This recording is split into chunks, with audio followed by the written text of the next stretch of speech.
भगवान मंगलमय हैं, मंगल विधान करते हैं, इसलिए वो जो कुछ करते हैं वही ठीक है। अपनी दृष्टि से हानि लाभ का कोई प्रश्न रह नहीं जाता भक्त के लिए, दास के लिए। दास जो है वो तो भगवान के अनुगत है, अपने स्वामी के, प्रभु के अनुगत है। प्रभु उसके लिए जो व्यवस्था करेंगे वही व्यवस्था उसके लिए उचित और लाभजनक है। भगवान की हुई व्यवस्था से पृथक किसी और व्यवस्था की कल्पना उसके मन में नहीं आ सकती। ये एक सिद्धांत समझ लेने का है कि जगत को मायामय कल्पना स्वप्नवत मानने पर भी यदि हमारे मन माने जगत के हानि लाभ हमें दुख सुख देते हैं तो हमने जगत को कल्पनामय नहीं माना।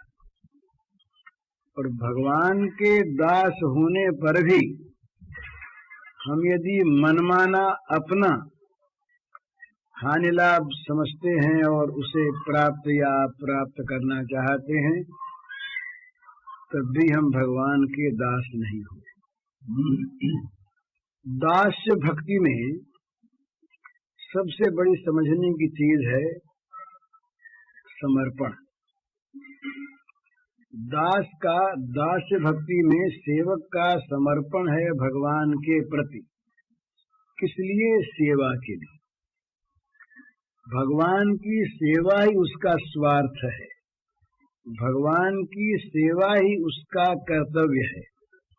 भगवान की सेवा के अतिरिक्त किसी और लाभ की कल्पना उसके मन में नहीं है।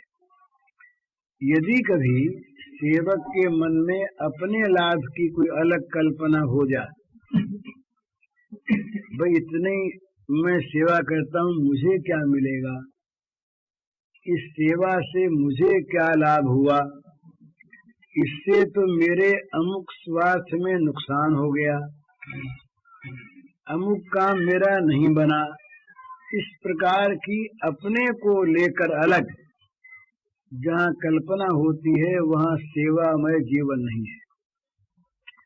सेवक के लिए तो बस एक ही बात है, सेवा कैसे बने। चिंता यदि कभी होती है तो सेवा में त्रुटि न हो जाए इस बात की होती है। चिंता यदि कभी होती है तो सेवा में त्रुटि हो गई ये समझकर होती है।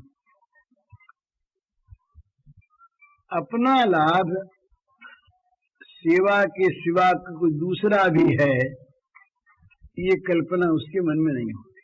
इसीलिए प्रहलाद ने भगवान से कहा कि भगवान सेवा के बदले में सेवक को आप कुछ देना चाहते हैं